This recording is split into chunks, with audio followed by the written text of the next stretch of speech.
All right, hello greetings. This lesson is going to be on transverse waves. I am going to do a little bit of revision and also introduce a few new concepts about transverse waves. Okay, so let's get right into it. Okay, so our question is, what is a transverse wave? And we did discuss this. We said that a transverse wave is when the disturbance moves perpendicular to the wave. So in this case, the disturbance is going up and down. The movement of the disturbance is up and down, but the wave moves to the right. So this movement of the hand is perpendicular to this movement of the wave. And that is exactly what a transverse wave is. Okay, so here we can see a transverse wave.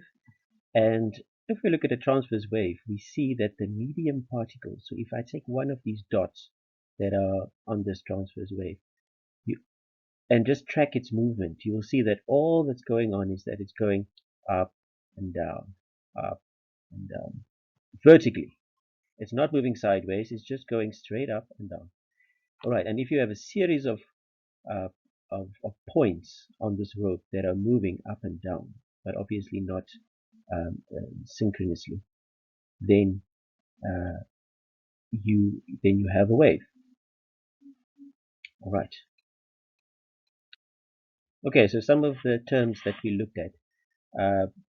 By the way, this line here, the x-axis, we can call that the rest position or the equilibrium position. And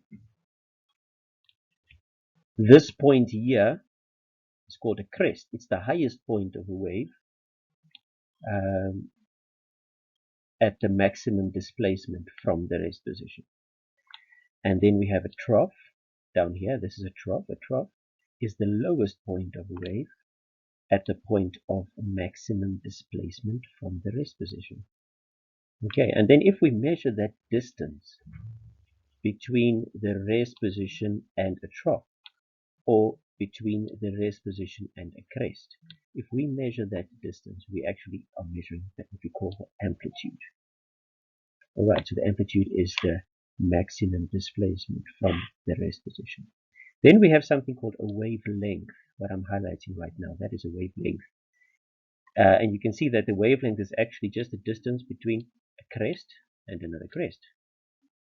Or we could have measured the distance between two troughs. That also gives us a wavelength. In fact, if we take any 2 points that are in phase and we measure the distance between those 2 points, we are measuring the wavelength. So for example, if I take this point here that I'm highlighting now and that point there, those 2 points are also in phase because they're on the same level. They are on the same level and they are doing the same thing. So they are both going down. Then they are in phase. Okay, those 2 points are moving together, so they are in phase. We measure that distance, we are measuring also a wavelength. Okay, but the easiest way to measure a wavelength is maybe between a crest and a crest, or a trough and a trough. All right, let's go on to the next slide. We are now talking about frequency. What is frequency? A frequency is the number of wavelengths that pass a point every second. Sometimes they also like to define frequency as number of cycles or number of oscillations per second. All right, and so if you could mark off a point on a wave and you could count how many wavelengths pass that point every second, you would be measuring the frequency. Okay, so the unit for frequency is the hertz, and the abbreviation is an HZ. They also use the unit per second. Okay, but that is not really used much, but you must know that a per second is the same as a hertz. Okay, and if we want to use a formula, we can say frequency is the number of waves, the number of wavelengths, divided by the time. So, for example, let's say we've got 18 water waves that hit a boat in 3 seconds. What is the frequency of this water wave? Okay, so we've got the number of wavelengths, which is 18. We've got the number of time, we've got the time, which is 3 seconds. So all we need to do is say 18 divided by 3, and then we have the frequency. Okay, so we'll look at that solution in a moment. But first, let's just look at these two waves, and I want you to tell me which one you think has the higher frequency. Okay, and if you answered the blue one, you are correct, because if you mark off a point somewhere on these two waves, let's mark a line there, and if you could count how many waves pass that line every second, you would notice that there will be more blue ones passing that point than red ones. Okay, so because the blue one is more squashed up, or they are more compressed, the wavelengths are more compressed, so the more wavelengths will pass a point every second. Okay, so now let's look at the solution for our question. 18 water waves hit the boat in 3 seconds. So our frequency is 18 divided by 3, which gives us 6 hertz. Okay, remember that answer, because we're going to use that later on in the presentation. We are talking about period now. What is period? And by the way, the symbol for period is a capital T. Okay, because period is actually just time, and time, we use a T for time. So period is the time it takes for one wavelength to pass a point. So if you could start a stopwatch and you actually time how long it takes for one wavelength to pass a point, you would be measuring the period for that wave. All right, and because period is time, we use seconds for the unit. Okay, so it has to be in seconds, no other time unit, only seconds. All right, and then you will see that there's an interesting inverse relationship between frequency and period. Because T equals 1 over F, or we could say F equals 1 over T. There's an inverse relationship between period and frequency. So if you have the period, you could easily work out the frequency. And if you have the frequency, you can easily work out the period of the wave. Okay, so let's see if we can use that in an example. Right, next slide. I'm going to use that same example that I used before, the one with 18 water waves that hit the boat in 3 seconds. Question is, what is the period? So earlier I asked the question, what is the frequency? And we worked out the frequency as 6 hertz. You remember that? Now we're asking, what is the period of the wave?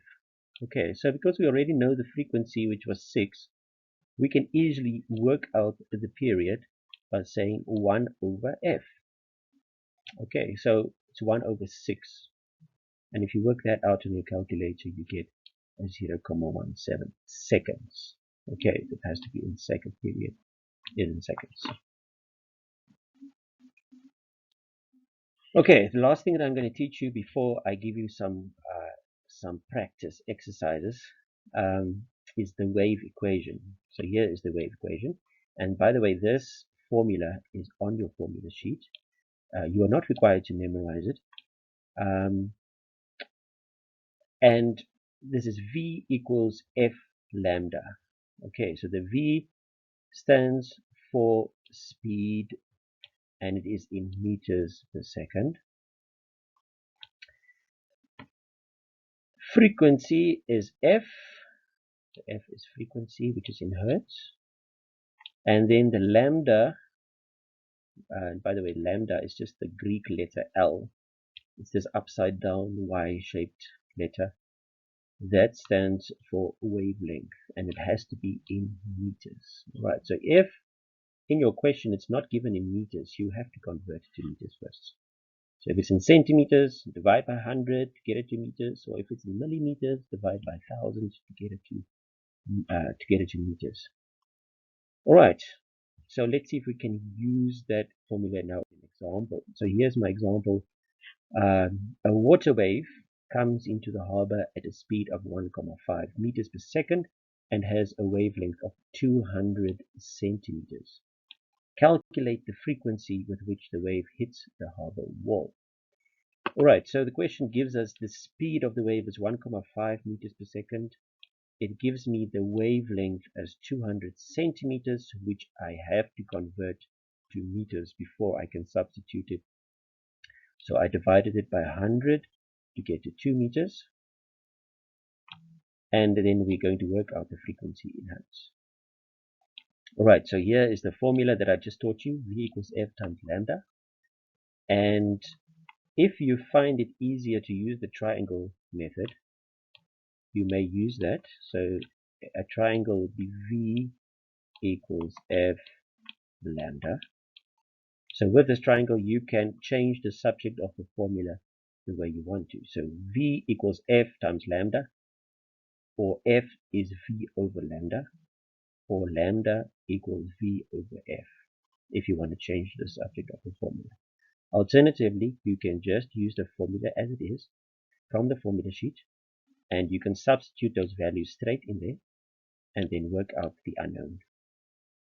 Okay, in this case, it's the frequency in hertz. Alright, it's actually quite simple. Just remember that we now have two formulas for speed of a wave.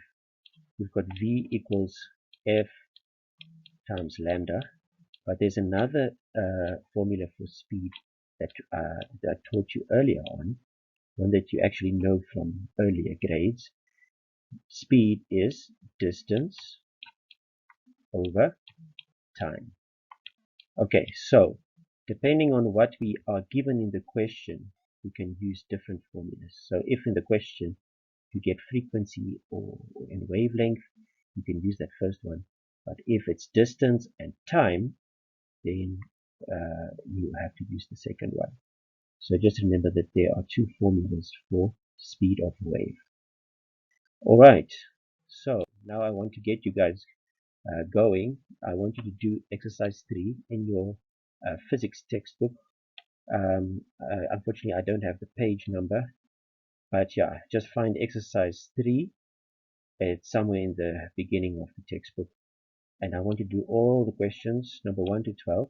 And then in my next video, which will be very soon, probably tomorrow, I'm going to we're going to check the answers for those questions. So I'm going to go through them one by one. We might not get time to do all of them, but we will do as many as we can. Yeah, so I want you to all practice and try and work on it and see if you can do those questions. If you have any questions, you get stuck, please, you are welcome to ask your peers on the group, and they might be able to help you. But anyway, try your best, and in the next video we'll check those answers. Thank you for watching my video, and I'll see you soon. Bye.